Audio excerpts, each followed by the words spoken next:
SeniorLivingGuide.com podcast discusses topics which are relevant to the everyday lives of seniors and their caregivers.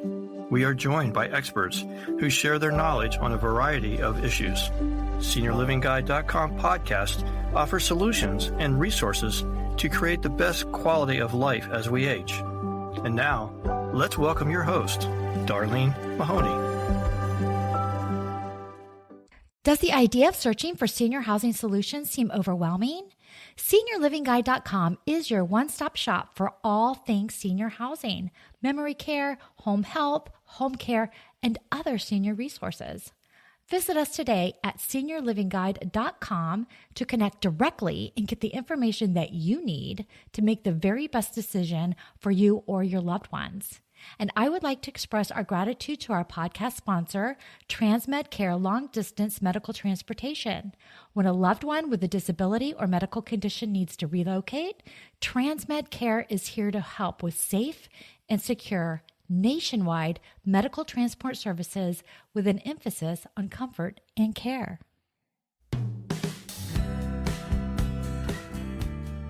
Transmed Care Long Distance Medical Transportation is a business built on care. Another satisfied customer writes, "My family and I were extremely pleased with the professionalism, warmth, friendliness, and competence of the Transmed Care team. They were on time, patient, obliging, and kept in touch regularly during the ride from New Jersey to Florida. And they were very kind to my husband. I highly recommend this company." To learn more about Transmed Care, visit the website at trans-medcare.com. And today we are joined by Dr. Monique Nugent. She is a practicing hospitalist and physician leader working and living in the Boston area. She earned her medical degree at Loma Linda School of Medicine and her master's of public health from Harvard School of Public Health. Nice, impressive.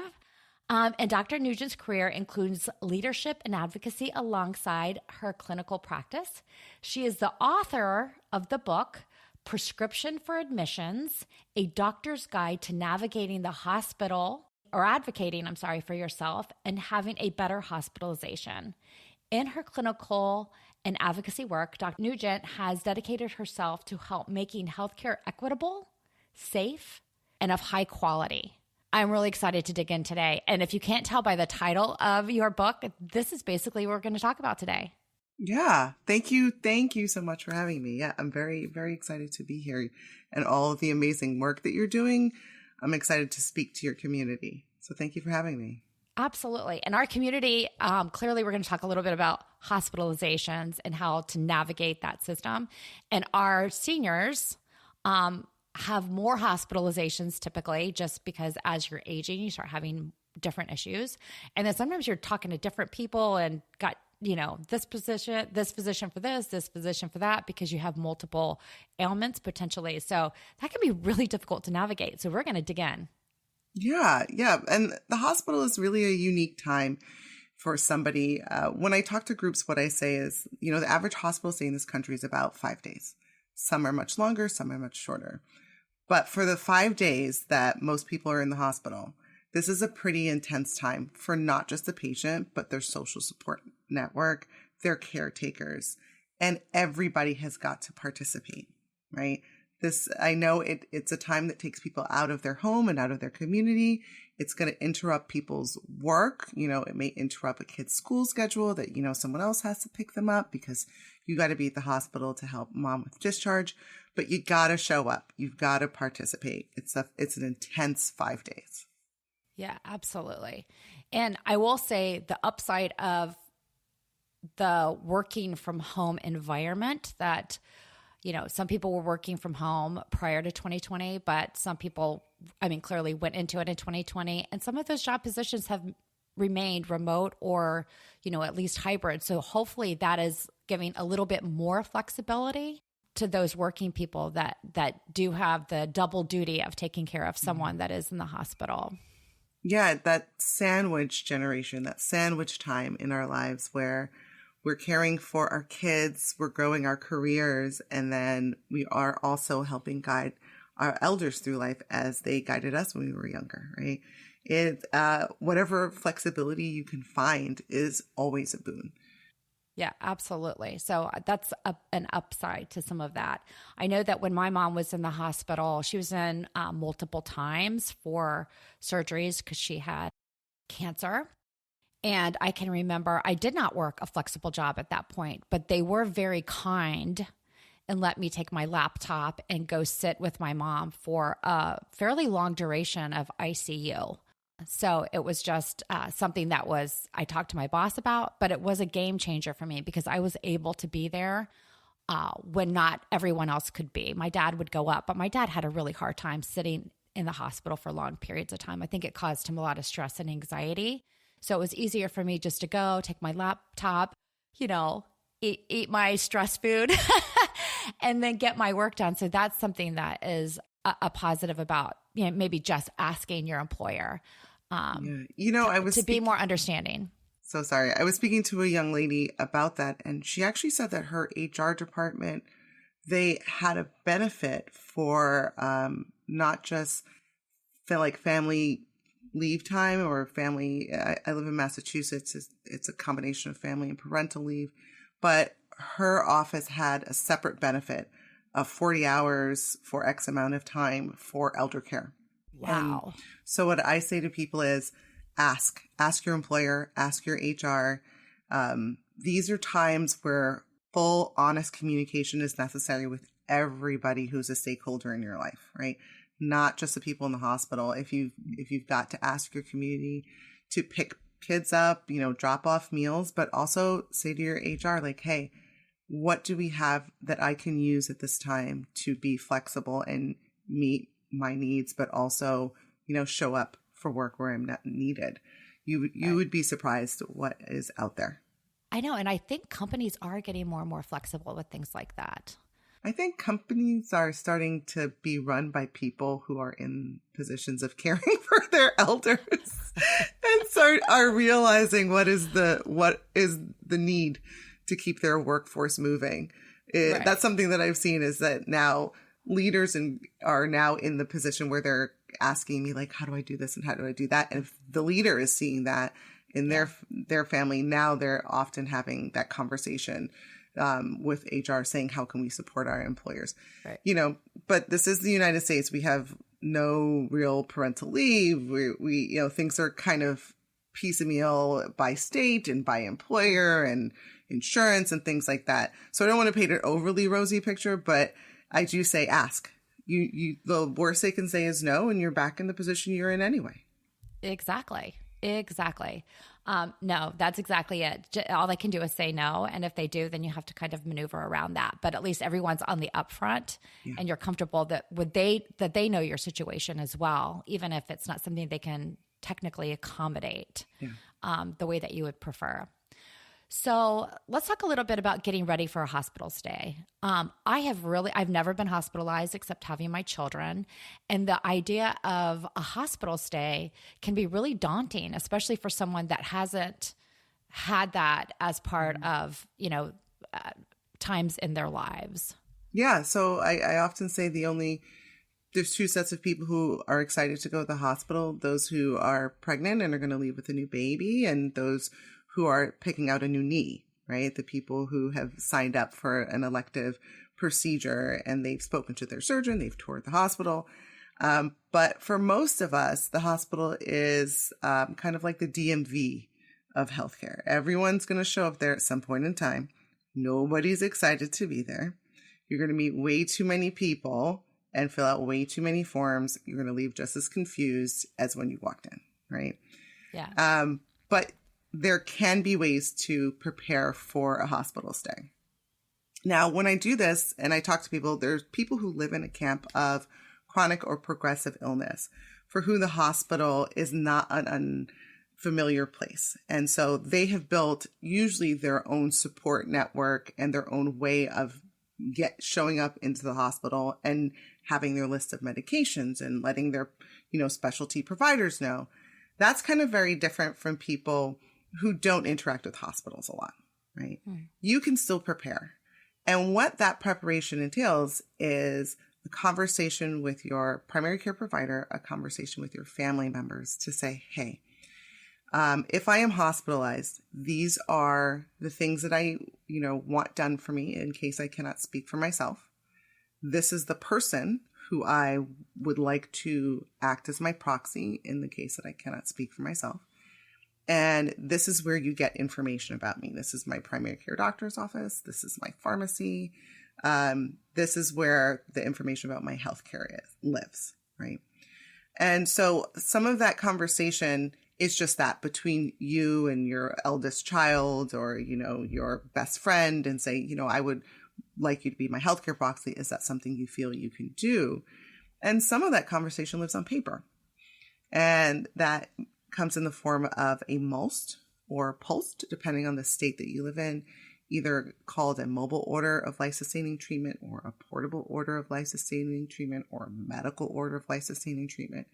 And this is a state form that says, yes, I consent to, no, I do not consent to CPR, intubation, IV fluids, nutrition, dialysis. What this form is actually a medical order. And it is the only medical order that I have ever known that patients and their loved ones get to write. If you want to write a medical order, you usually got to go to medical school, right? Mm-hmm. But this medical order, you sit down with your primary care physician or whoever helps you to make these decisions, and you fill it out, and then you sign it, the physician signs it, and you should take it home, put it in a place that's easily accessible. It's usually a bright pink form. A lot of people put it on their refrigerator. But also, the reason you're doing it with your primary care provider is that it needs to live in a medical record. Right. You want it scanned and put into the medical record. So if you show up in the hospital that's associated with your primary care doctor or another hospital that they can access those records, it's there so that this order is something that can be referred to and be an ongoing conversation. But also if you show up and you can't speak for yourself, there you have your voice. Right. And do you recommend discussing this with your family, showing them what you filled out so that in case you need to go to the hospital or anything like that, it's under duress and you don't have the ability to say, hey, grab that form, or I have completed this information? Oh, yes, definitely. And that's that conversation about this is where my healthcare information lives, right? Which would include this is where you would find my MOLST form and also where you would find my advance directive, right? That's the other piece of paper, the other documentation. And the advance directive varies from the MOLST in that this one is a legal document that you get to kind of freestyle and spitball everything that you want about your care. The MOLST form is really specific about CPR and intubation and tube feeds. It's a very prescribed form.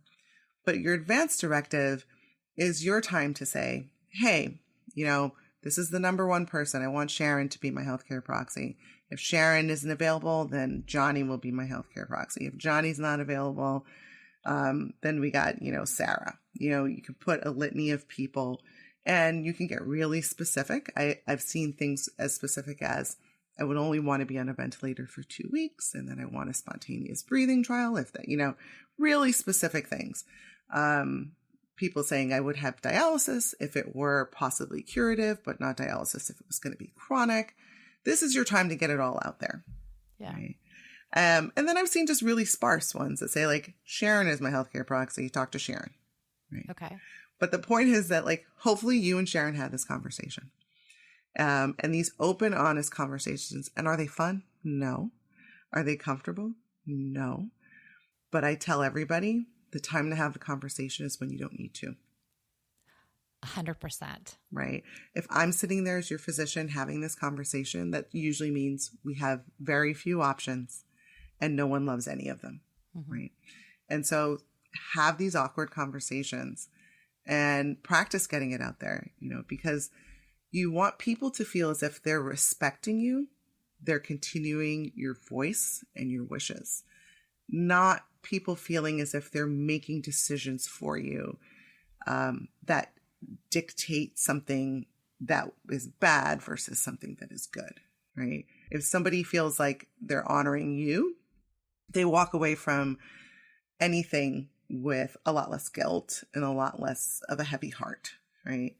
Yeah. But if people feel like, oh, am I making this decision to fill in the blank, right? Do this thing to mom or dad, then it just weighs on people very differently. It's a gift that you're giving to your family, to allow them to give that gift of honoring you back to you. Yeah. Yeah. So I know that I had to make the decision my dad was unable to eat any longer with the vascular dementia. He just wasn't able to swallow or eat, and his health was declining. And I had to make the decision not to put him permanently on a feeding tube. First of all, I didn't think he'd understand what that was, because he wouldn't be able to relate to that based on his incapacity. And it was hard, but that is one thing I do have a good feeling about, because I never had that conversation with him, because we didn't talk about those types of things. But I do know that I don't think he would have been able to handle it. And I think it would have just caused him a lot of stress and anxiety. And it wasn't going to get better. It was going to be a permanent situation. So that was probably the hardest decision I have ever had to make. Now, what I had was full power of attorney. So that's where, but we didn't have it down and dirty as far as all the different types of things. I love the fact that you can sit down with your physician and go through it, because they can also, I imagine, correct me if I'm wrong, explain to, in layman's terms, what each thing is, so that they have a clear understanding of what they're choosing to do or not to do. And you should push if they're not giving you that layman's term explanation, right? Okay. Because these are also not comfortable conversations for healthcare providers. Like, there's a whole class in medical school on how to have these conversations, because it's not inherent and ultra comfortable for people, right? So right. I've seen a lot of physicians, skirt around things and say, well, this is just for a little bit of hydration, a little bit of nutrition, but like push and ask and say, what exactly is this? How long is this going to go? Will this make a difference in the outcome?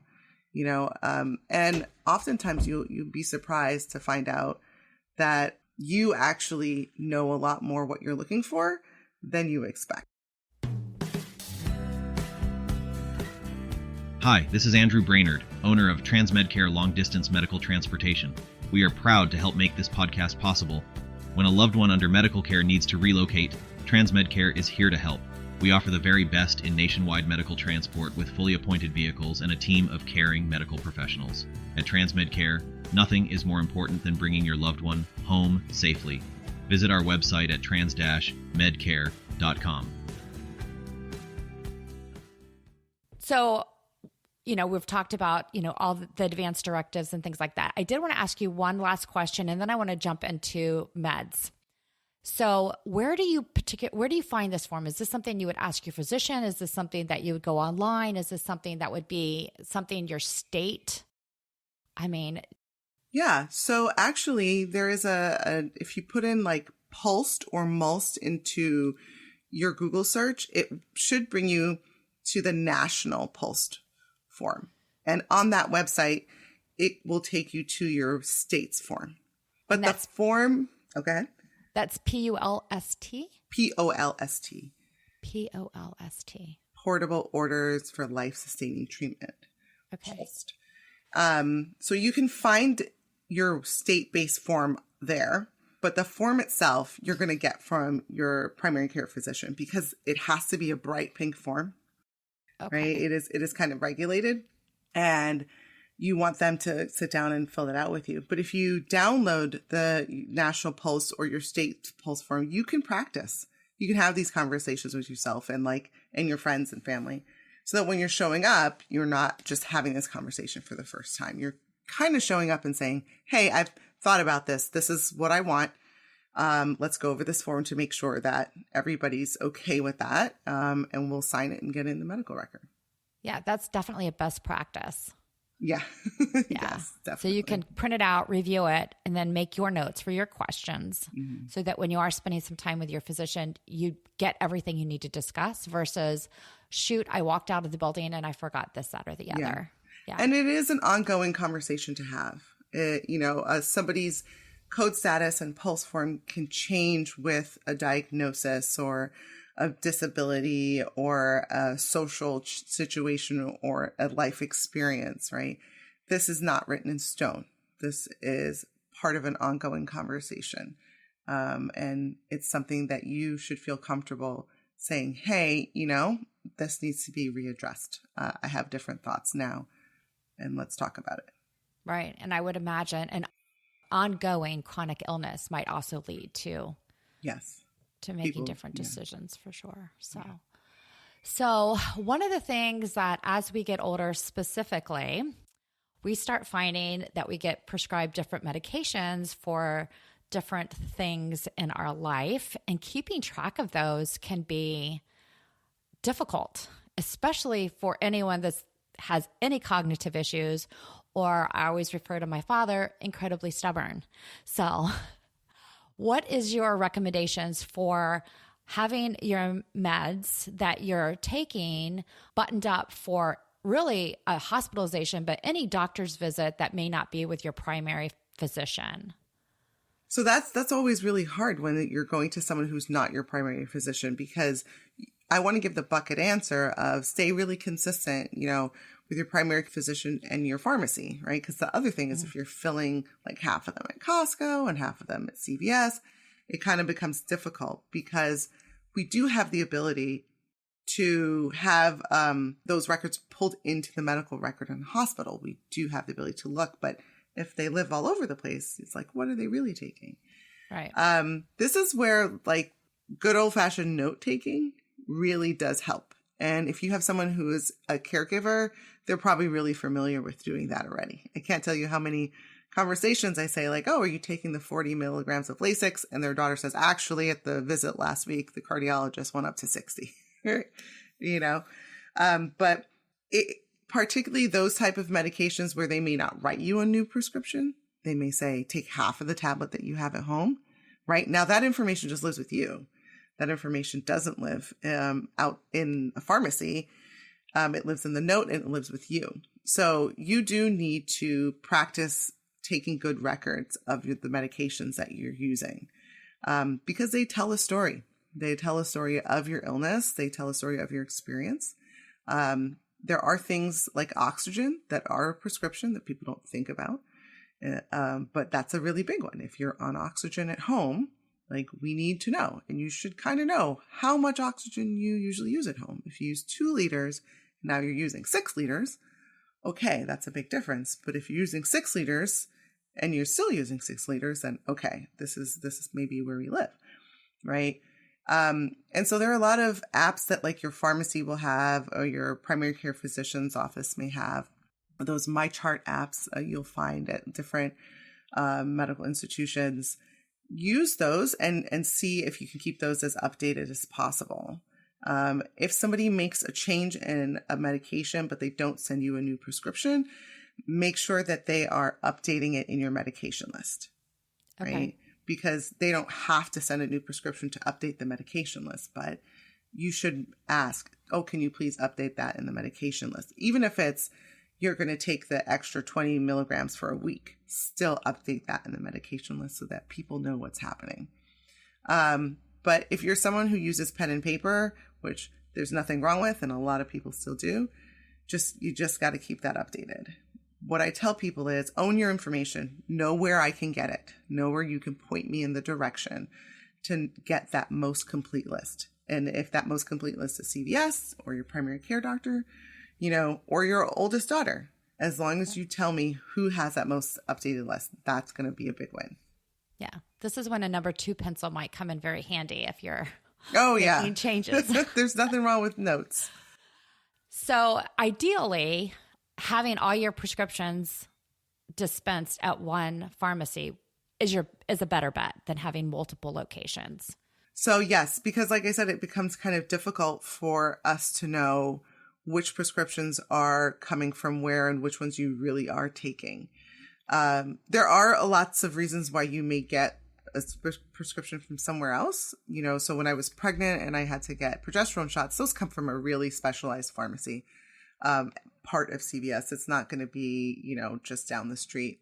But if you can try and keep your records together, that is very, very helpful. So, and that's something I talk about the medical record in general. There's no such thing as like the lofty record. People often say like, it's in my record. Like, there's no such thing as the record here in the United States. Every healthcare institution's medical record is very different. They may have a homegrown version. They may buy into something big like Epic. They may not speak to each other in different places. And so you've got to own that information. Yeah. You have to advocate for yourself. Definitely. Yeah. That's it. So I wanted to talk about communication during hospitalization, but one question I did want to ask before we move on regarding meds, would you also recommend putting any types of vitamins or homeopathics that you've decided to take? Because that can be a game changer when it comes to prescriptions, hospitalizations as well. Big time, big time. Some of those can interact with prescribed medications. And so those are definitely things for us to know. You may not get them in the hospital. You may not get all of your medications while you're hospitalized. That's something that people say to me a lot, like, oh, I take vitamin D every day.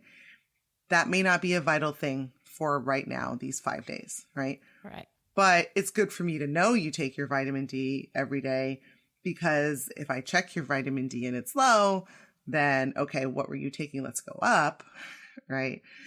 Did you come with a break and things like that? And just in general, like, oh, she takes vitamin D. She should continue taking that when she leaves. That's a good thing for people to take, versus something like black cohosh that may have deleterious liver effects, right? And you don't want us to be like scratching our heads, being like, why is this person having all of these side effects? Why is their liver doing this?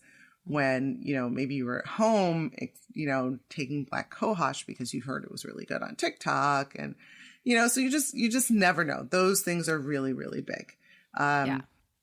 Another thing is people do buy medicines from Canada or Mexico.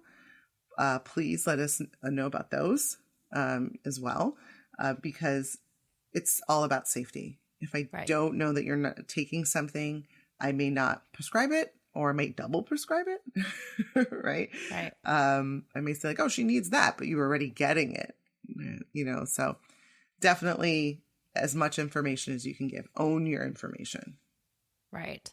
So I'm picturing myself or taking care of someone that I love that is having medical issues, or even not medical issues. If you're just, you're aging and you have different things going on, is creating like maybe a single folder where you keep everything in one place.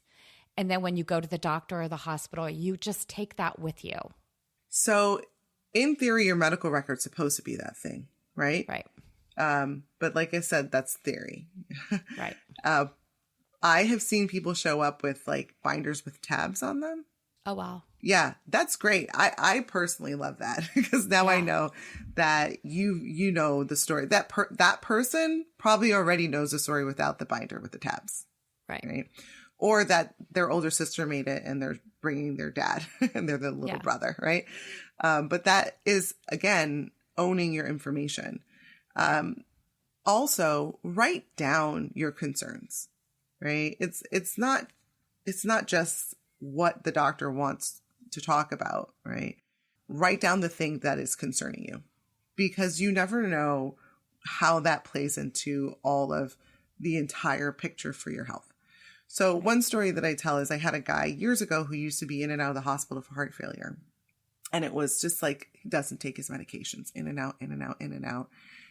And you see him so much, you kind of think, okay, this is another episode of him not taking his medicines.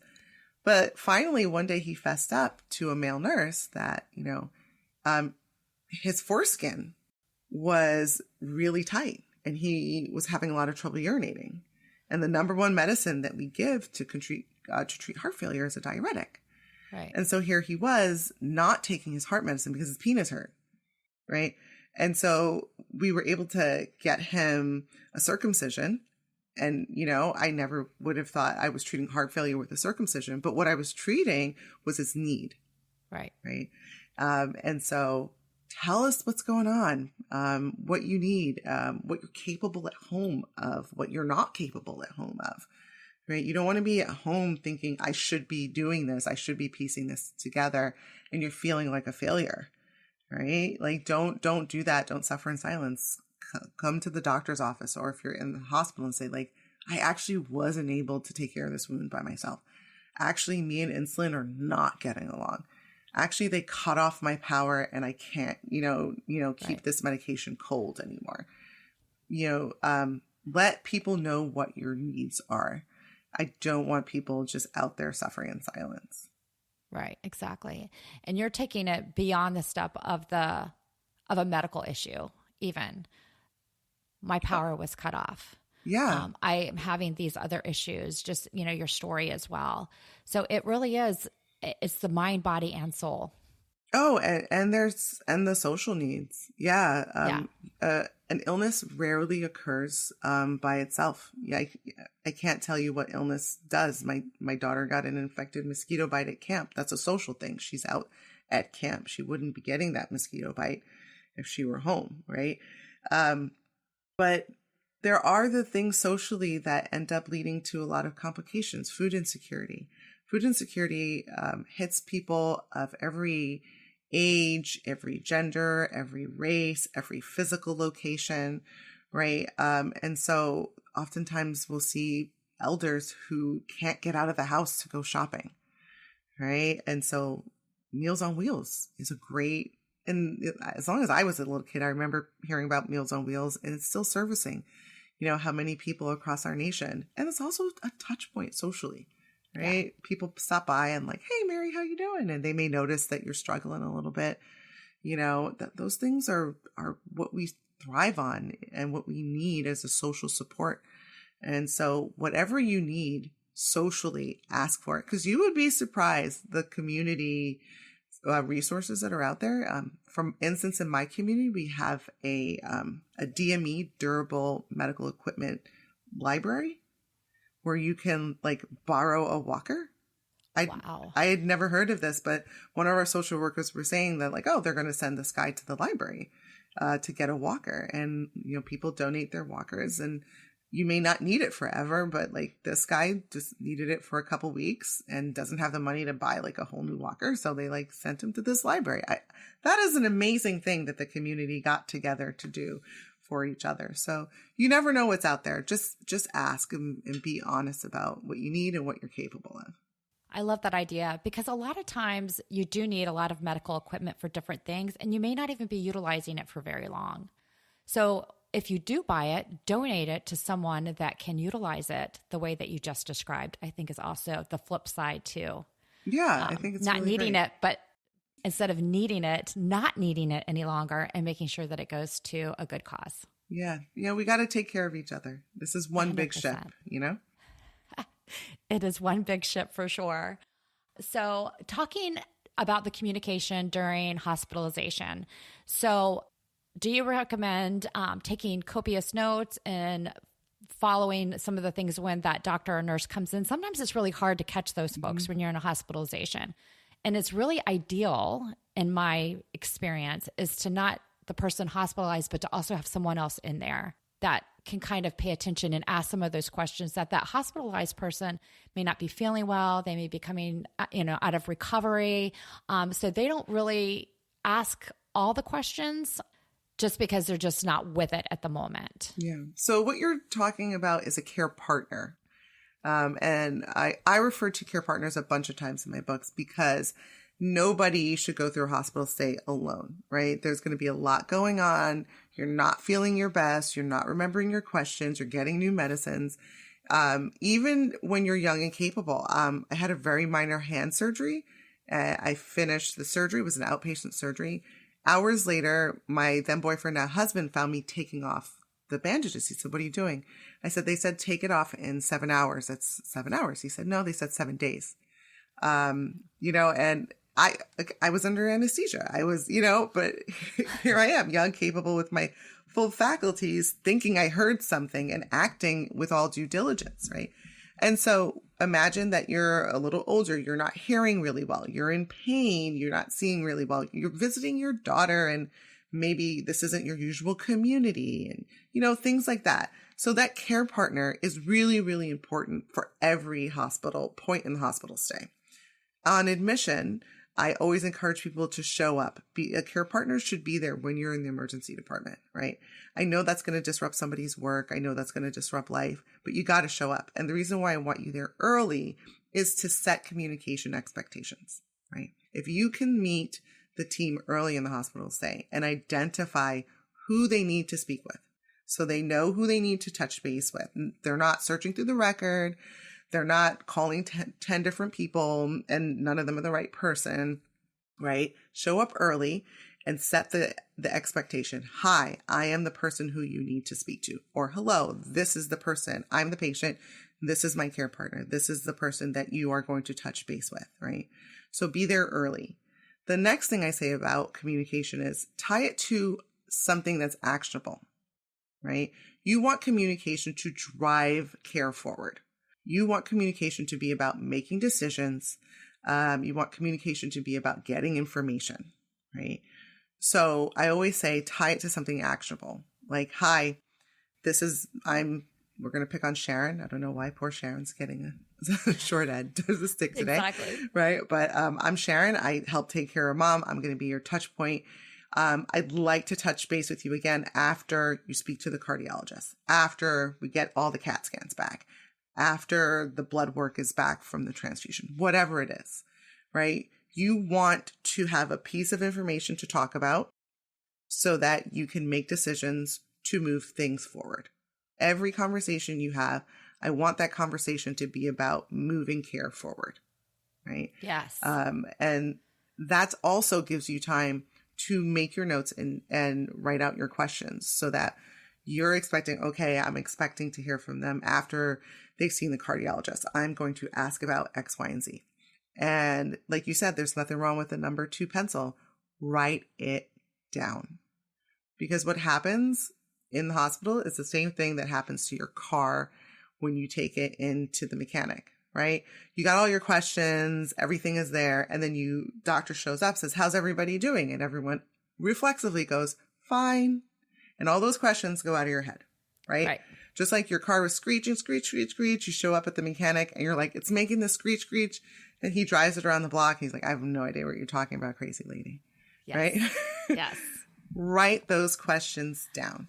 And questioning, asking questions, setting communication expectations, these are not aggressive tactics, right? That's something I hear from people like, I don't want to upset the doctor. I don't want to. These are not aggressive tactics. It's a relief to me if I meet Sharon and I know that I have to call Sharon and only Sharon instead of trying to figure out who I'm touching base with. And then 3 days later, Sharon calls and says, I'm very angry. I have not heard from anybody, right? It's a relief to me as the physician to have this touch point.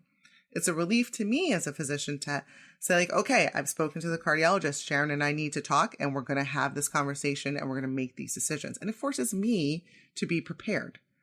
Right. And so these are not aggressive tactics at all. And I think with older people, sometimes because they've been taught to like really respect the physician, their decisions, and not that I'm saying there's anything wrong with that, but it also puts them in a position sometimes where they feel uncomfortable questioning or asking the right question. I know that I would go to my mother's doctor's appointment with her oncologist and she would go, Darlene, because she was afraid she would offend him. But there was a lot of questions she was not asking him or things that she was not sharing with him. Like she did have some issues eating properly, or I was very concerned about her lack of nutrition because she took the cancer diet and went with it. So she was really eating like hardly any nothing. Food. Because she was scared of everything. Yeah, that like sugar feeds cancer diet where people get afraid of eating everything. Yeah. Oh, I'm sorry. She was eating like some grilled fish, and I think that's. She was losing weight. She didn't look good, so she would not ask these questions. And he actually had the conversation with her. You need to eat more protein. You need to eat fruits and vegetables. You can't just say, I don't want to eat anything that's going to feed cancer, because that's all she thought about. Ooh, if what I put in my mouth, is it going to feed my cancer? And clearly there's nothing, I'm not saying there's anything wrong with a cancer diet, but everything in some form of moderation and talking to your doctor about that. Yeah. Having those open, honest conversations believe me, it is often a relief to the physician when people are asking questions, because then we know that you're getting the information that you're looking for. And sometimes we're getting information that we didn't know we needed to answer. Right. Yes. And so people have all sorts of homegrown explanations for things, beliefs, and you want to be respectful of those, but you also want to make sure that you're addressing them so that you can get them the thing that they need. Yeah. So going on to next steps, which is, yay, my hospital visit is over. I'm getting discharged.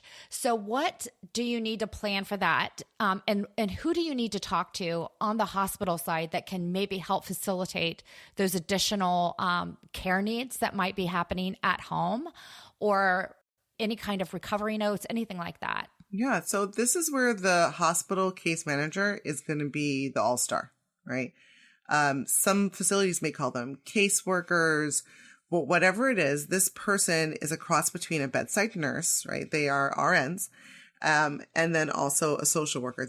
They're tapped into what's going on in the community. They're tapped into what your insurance benefits are, right? What facilities can meet your needs.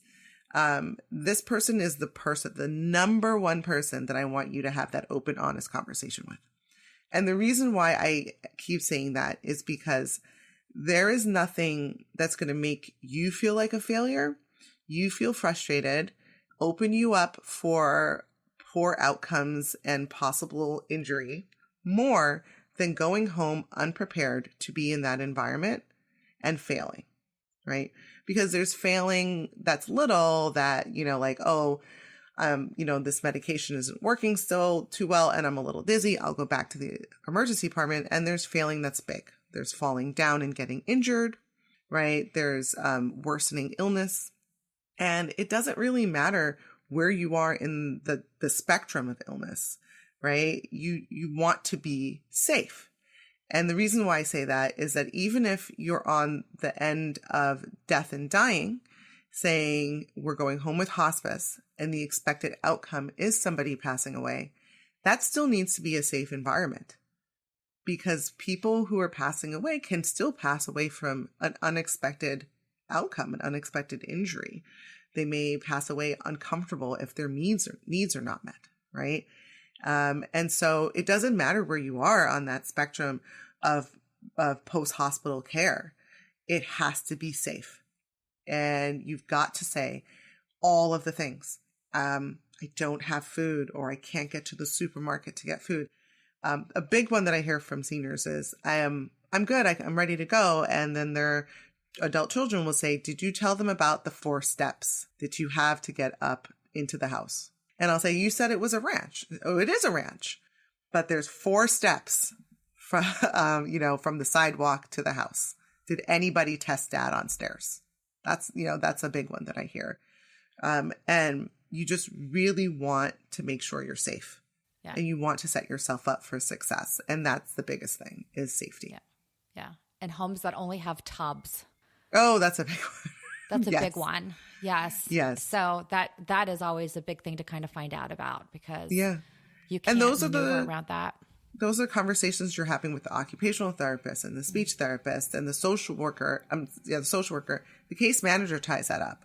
I, as a physician, I am really unlikely to ask you about your tub. Right. And it's not because I dislike you and I hate showers and I want everyone to have a walk in, a tub. It's because I'm really focused on the medical aspect of the thing that's going on. Right. And so I will often ask people, do you have everything that you need to be home safe? And they will say yes. But the occupational therapist has a very different questionnaire. And the social worker and the case manager have a very different questionnaire. And so put it all out there. Let people know what you need. And be honest. Yeah. Exactly. Yeah. And if you need something, ask, and all they can do is say no if it's not available, but then ask somebody else. Exactly. And you never know what your insurance may pony up. There may be a rare time your insurance surprises you. Oh, gracious. Yeah. That's a different podcast. But again, you never know what's in the community, volunteers that are in the community. And And the other truth is that like people love you. Yeah. People want to show up for you. Yeah. You let everybody know you need a little bit of help. Put out the SOS. You know, you never know which person at church is, you know, able to drop off food or actually has a daughter in nursing school and wants to practice on wounds. And you never know how people want to show up for you. Yeah. And let people show up for you. Yeah. Let your community rise by letting them know what you need. And if you're stubborn, let down that guard. Yes, definitely journal it out, something. Yes, journal it out. Let down that guard. Yeah. Well, this was a fabulous podcast. I really have enjoyed learning so much from you. I did want you to go ahead and share your website link if people are interested in learning more about you. And then also your book, A Prescription Guide for Admissions, A Doctor's Guide to Navigating the Hospital, Advocating for Yourself, and Having a Better Hospitalization. So is that available on Amazon? Yeah, it's one of those books with a semicolon, right? With a long title. It definitely is available on Amazon. So Prescription for Admission is wherever you buy books online, Amazon.com, BarnesandNobles.com, wherever you buy books, you can find this book. And it's a book that I've designed to be used. I once had somebody ask me if it comes in paperback, and I said no, because I want it rolled up and stuffed in a bag. Take out. I want it weathered. I want you taking notes in it. It has places for you to write down your thoughts on those difficult conversations. I like that. Practice writing out your medication lists. I talk about things that go on after the hospital and things that go on before the hospital that kind of set you up for success. You can find out more about me on my website, which is drmoniquenugent.com. It's DRMONIQUE Nugent, NUGENT.com. This is where you will find free downloads, and I really want people to get those, to teach people how to have family meetings and in the hospital and to get the most out of those interactions. I've got a very small blog that I'm going to be adding some more things to, and in the coming months, there's going to be a lot added as far as like streaming content for education and some other big projects that I've got going on. So check it out. That's going to be a place that's going to be really live. But yeah, grab a copy of the book, and use it to have these conversations with your loved ones, and get prepared. And then also if someone ends up in the hospital, you can flip to whatever page of what's going on and be ready to write down your questions, and drive every conversation forward. That's perfect. And to those of you that are listening, no worries. In the copy, we will have the link to the website, as well as a link to the purchasing page on Amazon for the book. So we will make it very easy for you. Again, thank you so much for joining us today. And if you enjoyed this podcast, please listen and check out our other topics on SeniorLivingGuide.com podcast, where we can be streamed and downloaded anywhere, including Spotify, Apple Podcasts, Good Pods, and we've just been added to babyboomer.org. Thank you.